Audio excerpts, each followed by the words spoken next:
Madam, আমরা দেখলাম যে 21শে জানুয়ারি আইএসএফ এর পঞ্চম বর্ষ বার্ষিকী সভা ছিল। সেই সভায় শর্ত সাপেক্ষ নওশাদ সিদ্দিকী, বিশ্বজিৎ মাইতি, আব্দুল মালিক সহ বেশ 20 জন নেতাকে সেই প্রতিষ্ঠা দিবসে আসতে নিষেধ করেছে কলকাতা হাইকোর্ট। সেই শর্ত সাপেক্ষে আইএসএফ এর প্রতিষ্ঠা দিবস পালন করেছে। এই প্রসঙ্গে আপনি কি বলবেন?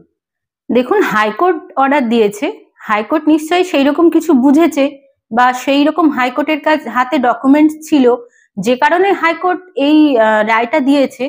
হয়তো কোর্ট ভেবেছে যে যেহেতু 23 সালে যেরকম ভাবে একটা ঝামেলা হয়েছিল, অনেক পুলিশ অফিসার ইনজোর্ড হয়েছিলেন, অনেক সরকারি সম্পত্তি, অনেক পাবলিক প্রপার্টি ক্ষতিগ্রস্ত হয়েছিল। ব্যাপারটা হচ্ছে ওই যে সময়টা সত্যি খুব ভয়ানক ভাবে একটা ক্ষতি হয়েছিল, ল অ্যান্ড অর্ডার একটা ভঙ্গ হয়েছিল। তো সেই কথা মাথায় রেখেই হয়তো কোর্ট অর্ডারটা দিয়েছে, যাতে নেতারা সেখানে না থাকে। কোর্ট হয়তো ভাবছে যে আবার ল অ্যান্ড অর্ডার ক্ষতিগ্রস্ত হতে পারে। আর সত্যি কথা বলতে কি, সেই দিন হয়তো নেতারা, আইএসএফ এর যারা নেতা ছিলেন, তারা ইচ্ছে করলে সেই জায়গাটাকে কন্ট্রোল করতে পারতেন। তাদের যে এরা আছেন, তাদের যে সমর্থকরা আছেন, তাদের উপর কন্ট্রোলটা থাকা, এইটা নেতার জন্য খুব জরুরি। আপনি যদি আপনার সমর্থকদের উপরে কন্ট্রোলই না রাখতে পারেন, সমর্থকদেরকে ভায়োলেন্স করা থেকে বিরত না করতে পারেন, তাহলে আপনি কিসের নেতা? তাহলে নেতা হওয়ার কোনো যোগ্যতাই আপনার নেই। 23 সালে যে পুলিশ প্রশাসন অন্যায়ভাবে ধরেছিল, সেটা কিন্তু হাইকোর্ট 3 মিনিটের জাজমেন্টে তাকে জামিন দিয়ে দেয় এবং পুলিশ প্রশাসনকে ভর্ৎসনা করে। দেখুন, সেইটা মিথ্যে কেস ছিল, এইটা বলা খুব ভয়ানক মিথ্যে কথা। এটা খুব ভয়ানক মিথ্যে কথা, কারণ সেই দিন এত পরিমাণ সরকারি সম্পত্তি ক্ষতিগ্রস্ত হয়েছিল, এত মানুষ ইনজিওর্ড হয়েছিল, এত বিশৃঙ্খলা হয়েছিল। তারপরে যদি বলা হয় যে মিথ্যে মামলায় অ্যারেস্ট হয়েছে, তাহলে সেইটার মতো মিথ্যে কথা আর কিছু হতে পারে না। সেই দিন কি হয়েছিল নেতারাও জানে এবং আমিও জানি সেই দিন অ্যাকচুয়ালি কি হয়েছিল। তো নেতারা অবশ্যই আমার থেকেও হয়তো ভালো করে জানেন, যারা 42 দিন জেল খেটেছিলেন। এবং 42 দিন কেন জেলে ছিলেন? যদি কিছু নাই করে থাকেন, কোনো অপরাধ নাই থাকে, তাহলে এমনি এমনি 42 দিন আপনাকে জেলে রেখে দিল, কোর্ট আপনাকে জামিন দিল না, এটা কি হতে পারে?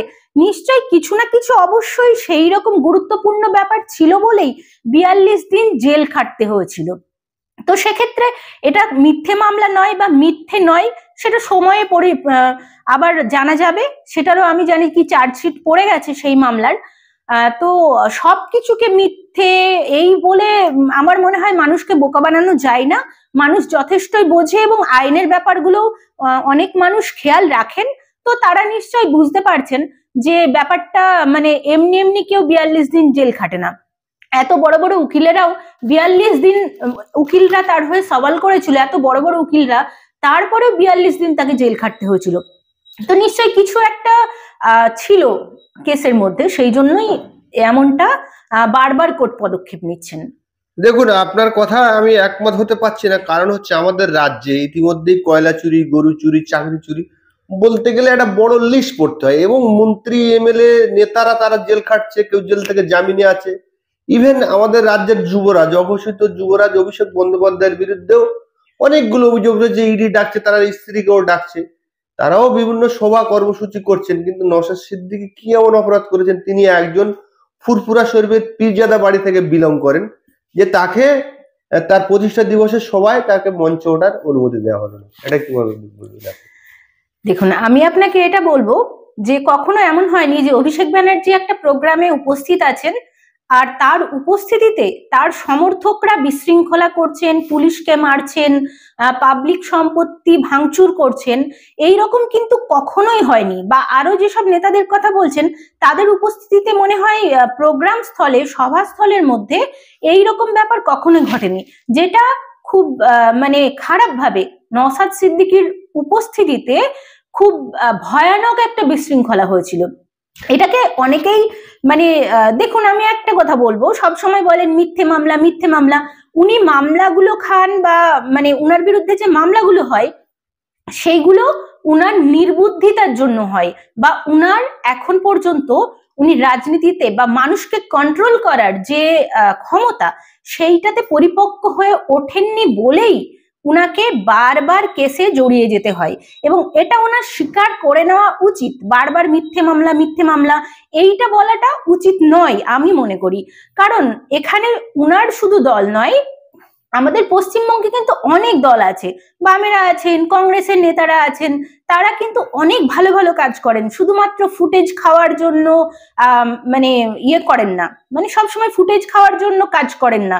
তারা অনেকেই আছেন যারা বড় বড় কাজ করেন, কিন্তু তাদের বিরুদ্ধে কোনো মামলা হয় না, কারণ তারা রাজনীতিটা বোঝেন এবং রাজনৈতিক সমস্ত ব্যাপারে তারা সংবেদনশীল, বা তারা অতটা জ্ঞান অর্জন করেছেন যে তারা জানেন যে রাজনৈতিক কর্মকাণ্ড করতে গিয়ে কোন ভুলটা করা উচিত বা কোন ভুলটা করা উচিত নয়। নওশাদ সিদ্দিকী যেটা করে, যখনই কোনো কিছু কাজ করতে যায়, যতটা না মানে আগে পিছে না ভেবে আবেগের বশে বা যেটা তার মনে আসে, বা তার যারা আশেপাশে আছেন তাকে বুদ্ধি দেয় হয়তো, তো তাদের কথাই হুট করে ফেলেন। উনি এটা ভাবেন না যে এই কাজটা আমি করছি, এইটার ফলটা ভবিষ্যতে কি হবে, সেইটা উনি ভাবেন না, যে কারণে তাকে বারবার ভুগতে হয়। এবং আগামীতে উনি যদি ভেবে কাজ না করেন, আগামীতে উনাকে ভুগতে হবে। নওশাদ সিদ্দিকী বিধানসভাতে ঘোষণা দিয়েছেন যে শহীদ মিনারে আমাকে শোভা করতে দেয়নি, আমার অনুরাগীরা যারা এসেছিল তারা অনেক দুঃখিত, একজন কেঁদে ফেলেছিল, আমরা স্বয়ং দেখেছি। তো আমরা 26 সালে বড় ভাইজানকে নিয়ে ব্রিগেড শোভা করবো। এ প্রসঙ্গে আপনি কি মত পোষণ করছেন? হ্যাঁ, যিনি ওই কোনো একটা সংবাদ মাধ্যমে ওই একজন কেঁদে ফেলেছিল কি ভাইজানকে দেখতে পায়নি বা কিছু, তো সেইটা অনেকটা ভাইরাল হয়েছে, আমাকেও কয়েকজন পাঠিয়েছিল। তারপরে তার যে লোকটা তার বাড়ির কাছের একজন বলল সে একদম আস্ত গাঁজাখোর, সে নাকি সমগ্র টাইম গাঁজা খেয়ে থাকে। এবং ওই যে কান্নাকাটি, এটা সত্যি খুব হাস্যকর, মানে জীবনে প্রথম কারো কান্না দেখে আমার খুব হাসি পেয়েছিল।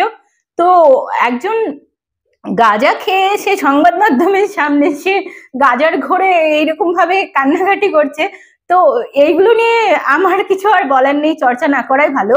আর 26-এ ব্রিগেড করার কথা বলছেন আব্বাস সিদ্দিকী, নওশাদ সিদ্দিকীর ব্রিগেড তো ওনারা গত বিধানসভাতেও করেছিলেন, এবং গত বিধানসভার সময় উনাদের যে ক্রেজটা ছিল সেটা খুব মানে ব্যাপকভাবে একটা পুরো বাংলাতে একটা উনাদের ক্রেজ ছিল, কিন্তু সেই সময় কি করতে পেরেছিল?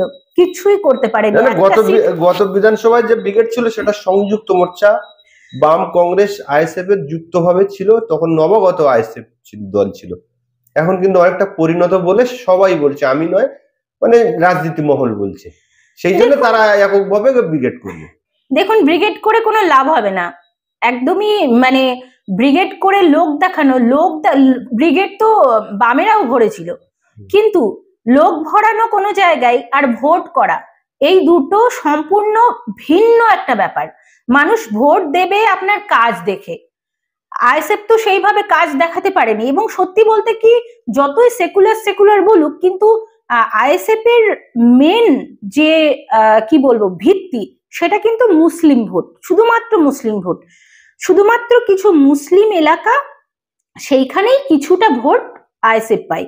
বাকি আইএসএফ কিন্তু সেকুলার হয়ে উঠতে পারেনি, মুখে যতই বলুক সেকুলার হয়ে উঠতে পারেনি, এবং আগামী 26 বিধানসভাতেও সেকুলার হয়ে উঠতে পারবে না।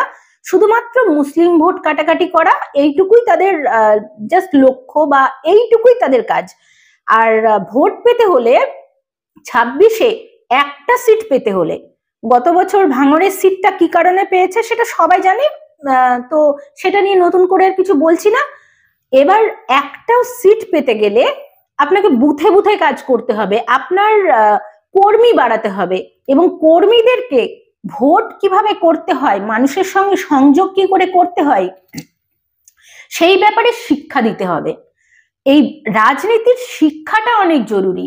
শুধুমাত্র ভাষণ দিয়ে কিছু স্টান্ট করে ভোট হয় না, বা বিধানসভায় তৃণমূলের মতো একটা এত বড় দলকে, এত সিস্টেমেটিক একটা দলকে হারানো, সেটা রীতিমতো অসম্ভব ব্যাপার। এটা মানে